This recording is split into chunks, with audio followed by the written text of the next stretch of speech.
Et yo, salut c'est Light, comment allez-vous mes lumières? Votre youtubeur préféré dans ce monde en rotation est là pour vous illuminer vers la voie de la réparation. Je vais démonter bien sûr des lanceurs, ne serait-ce que pour vous aider à les comprendre, et je vais vous dire aussi l'intérêt aussi qu'il y a à les démonter. Et aussi, vu que vous avez été nombreux à aimer ma vidéo sur la Beyblade Burst radiocommandée Fafnir F3, je vais démonter le driver pour vous expliquer un petit peu mieux comment ça fonctionne à l'intérieur.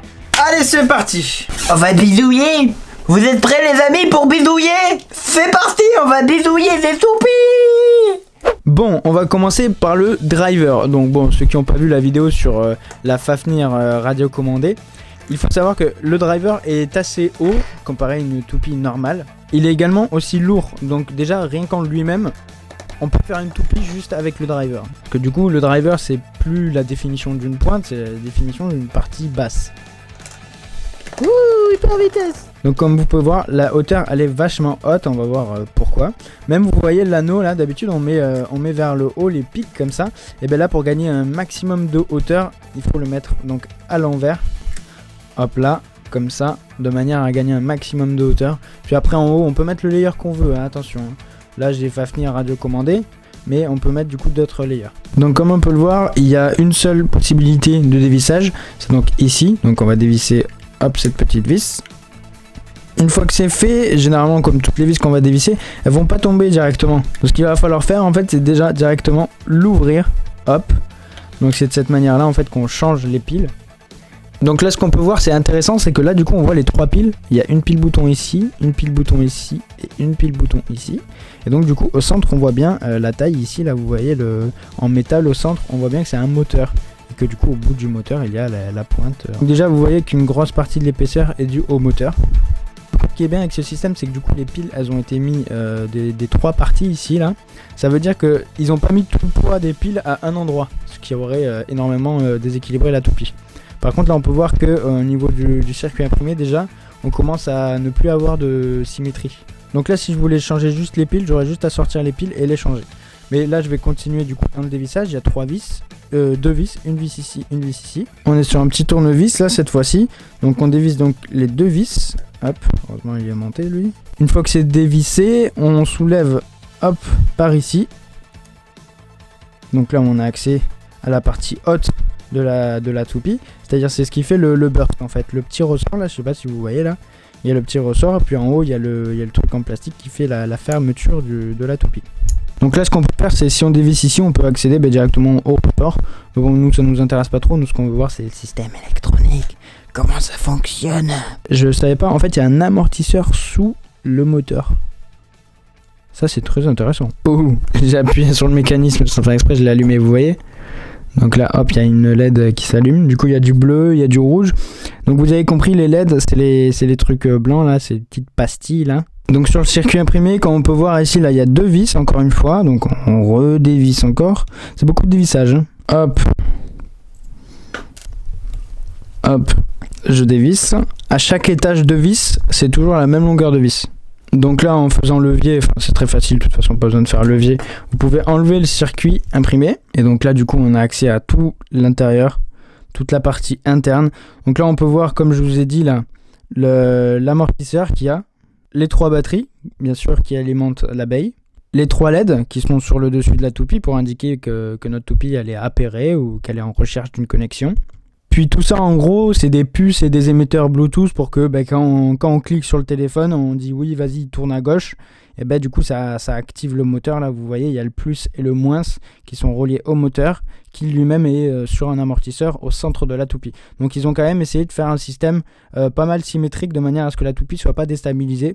Ça c'est cool, mais par contre la hauteur de la toupie est beaucoup trop élevée. Comparé voilà au layer par exemple de Fafnir, l'épaisseur du système elle est pas grosse quoi. Franchement y a moyen, ils auraient moyen de faire un bon système en réduisant la taille du driver. En termes de pièces en plastique on a ça du coup.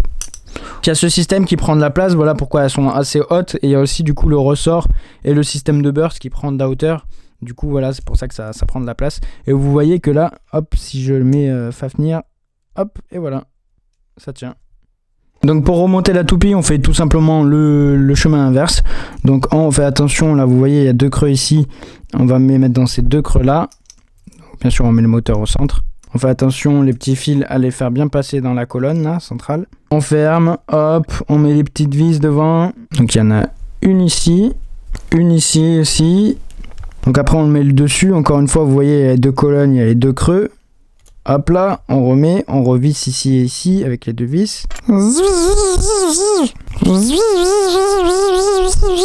Voilà. Et pour terminer, après on met le dernier par-dessus. Donc du coup la vis elle doit être dans ce creux là. Hop, voilà. Puis après on revisse une dernière fois. Hop. Et voilà, normalement on est bon. Notre driver est réassemblé et prêt à être utilisé. On passe au lanceur ficelle maintenant. Celui-là je le connais beaucoup malheureusement. Vous allez comprendre pourquoi. En fait il y a beaucoup de problèmes, vous savez, avec la ficelle, elle se bloque. Donc là en gros c'est pas compliqué. Il y a 5 vis ici là. Vous les dévissez tous. Donc voilà, une fois que c'est fait, vous voyez que vous pouvez, il y a un petit creux là, un petit jour qui se crée. Hop, entre la partie basse et haute du lanceur. Et hop là, ouvert en deux, ça donne ça. Ce que vous venez d'entendre qui tombe, c'est les vis. Donc voilà en gros le système, je vais vous l'expliquer très rapidement. Donc en gros ici on a un axe, donc du coup il y a une ficelle qui est reliée à un axe à engrenage. À l'intérieur de cet engrenage justement, ici là il y a un gros ressort qui fait que justement quand je tiens la partie centrale et que je tire, il y a une résistance qui se crée de manière à ce que ça revienne en fait. Hop là. Et la raison pour laquelle les lanceurs à ficelle tirent moins fort, c'est pas parce que c'est le système à ficelle qui fait ça, c'est en fait le problème du ressort qui prend de l'épaisseur, du coup ça crée un engrenage qui est vachement épais. Normalement sur les lanceurs classiques on a un engrenage simple, par exemple celui-ci, on a un engrenage simple sur lequel la tirette vient tirer, donc du coup l'axe il est vachement centré. Donc en gros c'est un peu comme un vélo, vu que l'axe il est vachement épais, au lieu d'être comme ça il est vachement grand quand même. Ça fait comme les vélos, quand on est dans des engrenages qui sont vachement volumineux, et ben on va pas très vite, mais du coup on met moins d'efforts pour tirer. A l'inverse, quand on est sur un axe simple, bien centré comme celui-ci, ça va être beaucoup plus dur de tirer, mais par contre on va tirer plus fort. Donc voilà pourquoi les lanceurs à ficelle ne tirent pas fort, c'est pas à cause de la ficelle, c'est à cause du système de rembobinage qui est vachement épais et qui du coup fait créer un engrenage comme ça qui est vachement volumineux. Donc pour en revenir du coup à la bobine, hop vous voyez ici là, sur le lanceur à ficelle il y a un petit truc doré. Ce petit truc doré il va là, c'est fait pour ne pas abîmer le plastique. Vous savez quand la ficelle elle revient très violemment, ça va pas taper le plastique directement, ça va taper la partie en métal, enfin théoriquement quoi. Là où Hasbro se sont un petit peu trompés, c'est que la ficelle passe tout le long des engrenages. Donc c'est pour ça que ça crée très souvent des problèmes avec la ficelle, ça s'en mêle là-dedans ou ça passe en dessous, enfin bref c'est le bordel. Alors que sur les versions Takara, tout simplement ils l'ont mis de ce côté là. Ce qui fait que du coup ils n'ont pas de problème ici avec les engrenages qui bloquent parce qu'il n'y a pas d'engrenage. D'ailleurs Louis de la chaîne Bay Brother a fait une modification, il fait un petit trou derrière de manière à laisser sortir la ficelle par derrière, de manière à plus avoir ce problème d'enrayement. Et donc tout ça c'est pour le système de changement de sens.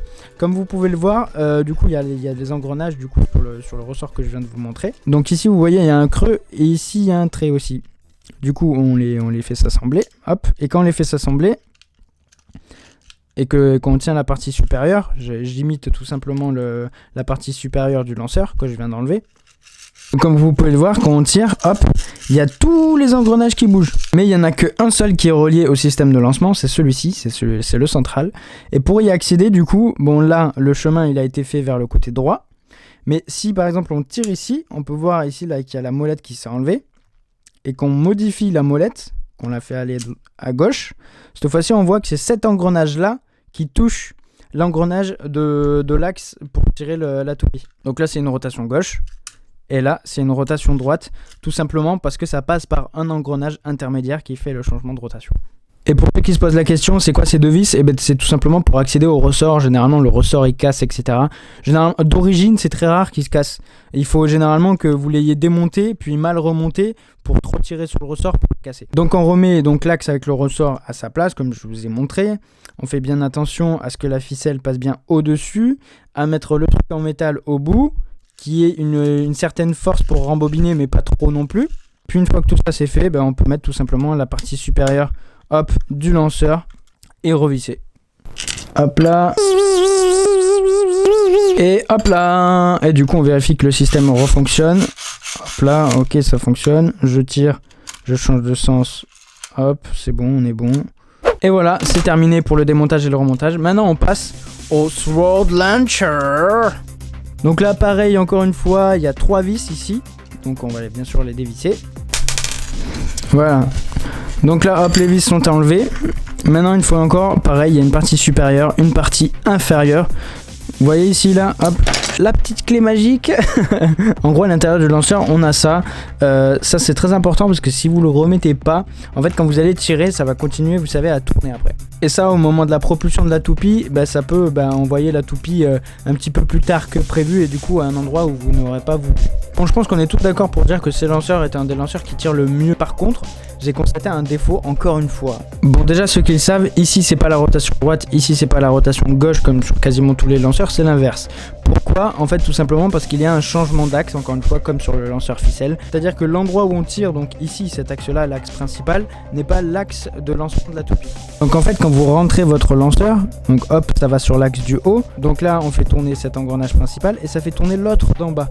Vous allez me dire ouais mais c'est pas très grave, à la limite ça fait juste un changement. Mais moi je sais pourquoi ils ont fait ça, parce qu'ils auraient pu faire directement sur cet axe principal le lancement de la toupie. Sauf qu'ils ont fait une transformation, en dessous de cet axe ils ont mis un engrenage beaucoup plus gros. Donc vous voyez là il a la taille normale et là il a la taille plus grosse. Et comme je vous ai dit tout à l'heure, plus on grossit la taille de l'axe principal, moins ça tire fort. Donc en gros cet axe là, s'il serait ici, on peut pas, c'est prévu pour ne pas le faire, mais s'il serait ici, on pourrait tirer encore plus fort que ce qu'il tire déjà. Deuxième coup de gueule un peu, c'est que ici là vous voyez, l'axe principal, il fait que bouger. Ça bouge tout le temps, c'est pas parce que ça a été fabriqué comme ça, c'est parce qu'en fait avec le temps, avec l'usure, vu qu'il n'y a pas de roulement à billes à cet endroit là sous l'engrenage, ça a abîmé le plastique. D'ailleurs on peut voir à l'intérieur, vous voyez, il y a beaucoup de saleté et il y a aussi de l'usure. Donc j'en reviens à l'intérêt de bidouiller certaines choses, c'est la lubrification. Moi j'y reviendrai jamais assez, la lubrification c'est magique, je vous promets. Par exemple les lanceurs d'Infinity Nado, ils ont déjà intégré, quand on achète les lanceurs, ils ont déjà intégré de la lubrification. Il y a des lubrifiants dans le lanceur. Alors peut-être que Beyblade le fait, Là je mets une petite, je sais pas si vous avez vu, j'ai mis une petite larme. Voilà, donc je sais pas si Beyblade l'a directement intégré dans ses Beyblades, mais en tout cas quand on l'ouvre, on constate pas de lubrification apparente. Donc là mine de rien sur l'axe, bon ça va pas régler le problème malheureusement, il bougera tout pour autant, mais ça va aider, le lubrifiant va aider à ne pas abîmer les bordures du plastique. Donc pour faire un remontage complet, voilà l'axe principal sur lequel la crémaillère vient tirer, avec un plus gros engrenage sur l'axe central, hop, voilà. Ceci étant fait, on peut mettre cette petite partie là. Donc en gros là vous voyez il y a une tige en métal qui va ici et ici, donc là on est d'accord. Donc là le ressort là on le fait toucher là le fond, donc on place la tige en métal, hop on retourne on fait basculer du coup cette partie blanche, et puis après pour bien verrouiller tout ça on met cette partie de plastique là qui sert à introduire le lanceur dans le lanceur, ouais, la crémaillère dans le lanceur, et voilà.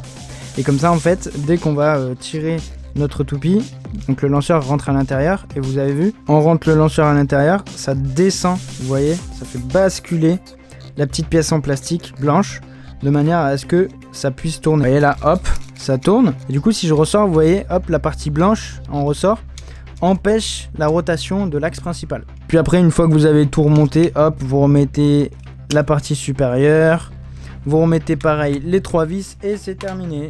Et hop là, voilà, c'est terminé. On a un lanceur un peu, on va dire, modifié, mais ça reste de la modification légale, la lubrification.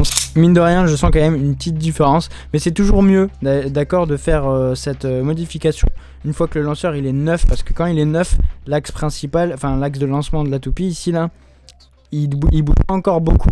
Donc c'est bien de le lubrifier à ce moment-là pour pas trop que ça s'use vite. Et voilà, c'est la fin de cette vidéo. Désolé, l'éclairage m'a fait complètement faux bon.